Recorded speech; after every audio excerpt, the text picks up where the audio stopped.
Hi everyone, my name is Richard Santoro and I welcome you to Third and Zen, the YouTube channel where every week I'm sharing a spiritual message to nourish ourselves, heart, mind, body, and soul.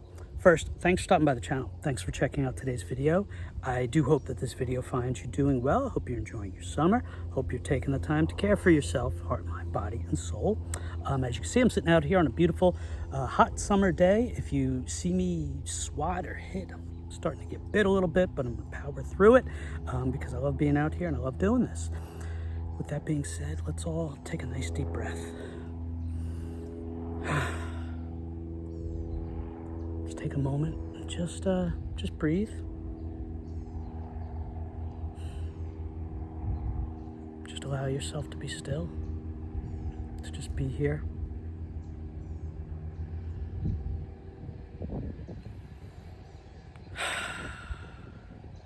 And let's get started with today's message, shall we?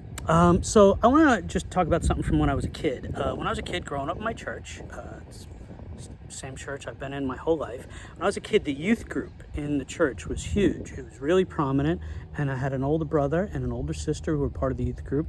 More so, my brother was really, really involved. He was a few years older than me.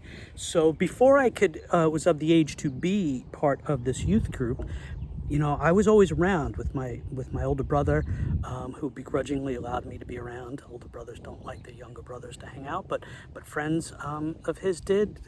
People that I'm friends with now that are older than me. So I was always kind of hanging around, included in that way as like, you know, the tag along little brother, let's say. But the weird thing is as I got older, a little bit older, and as I became of age to be part of the youth group, what's weird is, and I didn't know any better at the time to be like, all right, it's my turn. Nobody actually invited me. You know, nobody actually said, hey, you should come to youth group on this day and at this time. We're going to be meeting. We're going to be doing this. And I don't say this with it doesn't upset me. It's only when I'm, years later, I realize people like, hey, sorry, let me slow down. Because I realized this because years later when I led our youth group and I was so involved with our youth at our church, you know, and some of my friends that I grew up with would also talk about it. They'd be like, why weren't you at youth group? We were there. I was like, nobody asked me. And I didn't say it with but it's just the objective reality. So nobody ever actually asked me to go to youth group when it was my time and I was eligible to go to youth group. And what's funny is some years later, my great Reverend Ray Lang, the pastor at our church for a good 15 years, who was just a bedrock for so many of us, in a sermon once, and I never forgot this, he was talking about inviting people to church in the sermon, and he cited a study that, you know, where people were canvassed, and in this, he said that this study said that the number one reason why people say that they don't go to church is because they aren't invited. That they, you know, some people are going to feel most comfortable if they're invited to go to church rather than just, hey, I'm going to go. So that always stuck with me, my youth experience, and then what Reverend Lang said about inviting and including people. Now, obviously, I'm talking about it in terms of, you know, the church youth group and then going to church itself, but I want to broaden our scope a little bit for the sake of today's message, for the purposes of this message. Are we inviting and including people? Are we inviting and including people? Well, you might be asking to what, and I'll get to that. Because, you know, Jesus invited people. Jesus was always including people, always inviting people, always saying, hey, come eat, hey this, hey that. You know, he was including everybody. We'll talk about that in a moment. Whether it was the shorter gentleman Zacchaeus who climbs a tree in the midst of the crowd just to see Jesus, and then Jesus says, hey man, come on down, come eat dinner with us tonight and hang out. And the man was overjoyed, to Mary Magdalene and other women who were not included in such a prominent way in society and culture of the time, to Matthew, the tax collector, who was an outcast because of his job as a tax collector. Jesus was inviting and including people to his table of love, to his table of kindness, to his table of acceptance, to God's table. He was inviting and including people and saying, I see you, I hear you, you have a voice, you have value, you have worth. And sometimes that is the most important, not sometimes, but, well, anyway, I lost the train of thought there. But that is the most important invitation and inclusion that we can give to people, that you are included in the table of love. You are included in love and acceptance and kindness and understanding, and to be seen and to be heard and to be told that you are worthy of all that and that you are just as valuable and important as literally everybody else. And that's what Jesus was all about. And, theologically, Jesus, a Jewish individual, was ministering to, and his mission was to the Jewish people to teach them that God is for everyone and that all are included at God's table. All are included, all are worthy, no matter how different you are, no matter where society says you stand in the caste system of whatever day, back then or now. No, all are included at God's table of love. All are to be loved and be treated with kindness and respect and dignity and justice. And all are made to be invited, included, and known that they are worthy of being seen and have a voice to be heard. Do we include people?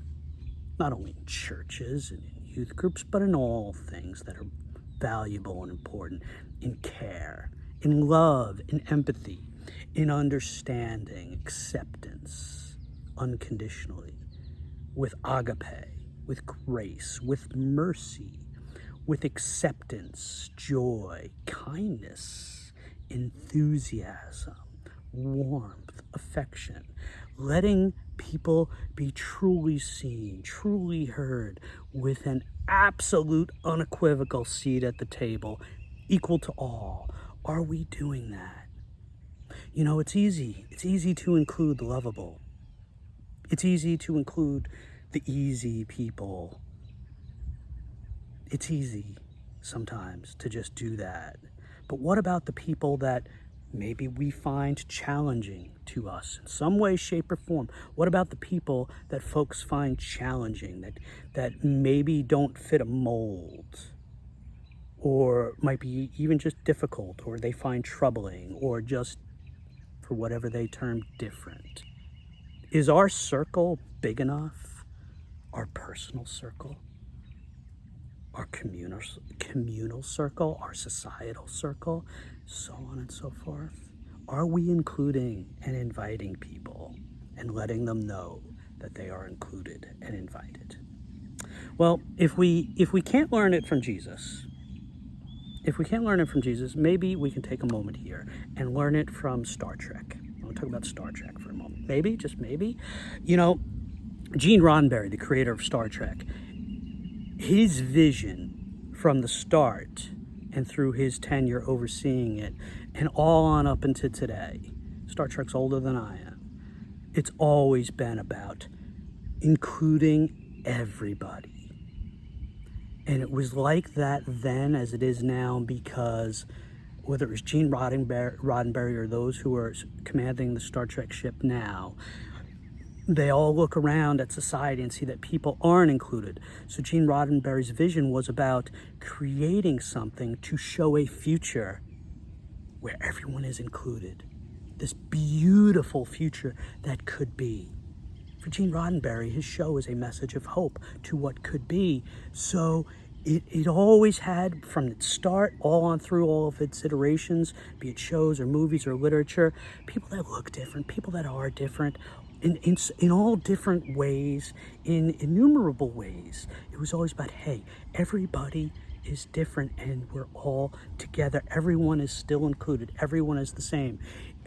Star Trek was always was and continues to be about putting people that our society now and through the last 5 decades, 6 decades, longer than that, since the 60s, about putting people that our society keeps on the fringes or are flat out oppressed, and putting those people into prominent places, prominent roles in a Star Trek future where that's just normal.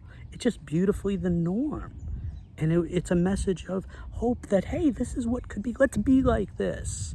Again, all their iterations, movie shows, literature, it's always striving to deliver that message of how things could be.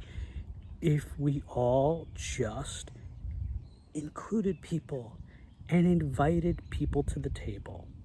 I'm going to pause here for a moment and Star Trek The Next Generation, the second show of the Star Trek run, the one that brought it all back, after the original show with William Shatner, Leonard Nimoy, and all them. And then in the 80s, Star Trek The Next Generation premiered, and I loved it. I love the original so much because I remember watching it down in my grandmother's furnished basement with I remember like on Saturday nights, maybe it might have just been once, but it had a profound effect on me, being down in the basement watching it with my brother and my Uncle Mike and my grandma, and I remember eating like Swanson's TV dinners and watching the original. It was so cool. And then I remember in the 80s, when Next Generation 80s into early 90s, watching it, and me and my older brother still this day love it, and it was something we talked about back then. Sorry for the side note on my joy over Star Trek, but The Next Generation was a huge success. It was a great show, and to this day still has what I think is the best series finale of all time. It was a 2-part series finale, all good things, part 1 and part 2, and it brings back a character that had been in the show a few times and was in the show in the very first episode. This all-powerful, all-omniscient existential character named Q, played by John DeLance, who puts humanity on trial to be like, you're not good enough. You guys, you're failing in a lot of ways.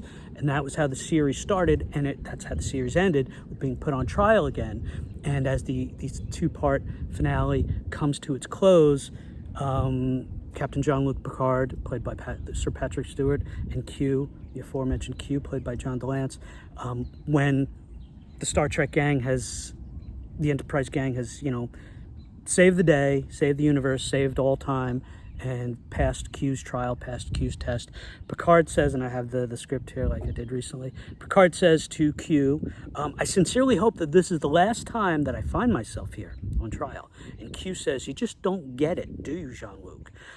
The trial never ends. We wanted to see if you had the ability, and please listen with intention, if you had the ability to expand your mind and your horizons. And for one brief moment, you did. And Captain Picard says, when I realized the paradox, the scientific thing. To which Q responds, exactly. And here's where it lands. For that one fraction of a second, you were open to options you had never considered. That is the exploration that awaits you. Not mapping stars and studying nebulae, but charting the unknown possibilities of existence. Charting the unknown possibilities of existence. I love that. That's so Jesus. That's so Star Trek. We find ourselves in today's day and age, as we have as humanity throughout so many days and ages, be it the time when Gene Roddenberry created Star Trek in the 60s, to the time when Jesus walked this earth to try to move humanity in a different direction. We really have struggled as a humanity to do it right. And in part and parcel of doing it right, struggling to do it right, it includes not including people, not inviting people, and if anything, excluding people. So as we, to borrow from that Star Trek episode, as we chart the possibilities of our existence together, it is my urge, my encouragement, my plea, let's make sure that, like Jesus, we invite and include everyone, particularly those who are left out in this world. And let's make sure that, like Jesus, we invite them and include them with love and understanding. And let's make sure that, like Jesus and like Star Trek, that each and every person knows that they are seen and heard and have a seat at the table. Thanks be to God. Amen. Okay, my friends, thank you for being here again. I really appreciate it. I wish you nothing but peace and love and being invited and included in all the best things in this world for you on your journey. I appreciate you being here. I wish you nothing but peace and joy and love. And my friend Dan, who is as Star Trek as Star Trek could possibly be, and I mean that in all the beautiful ways, he would be so upset if I didn't say live long and prosper. I love you all. Have a great day. Ciao, ciao.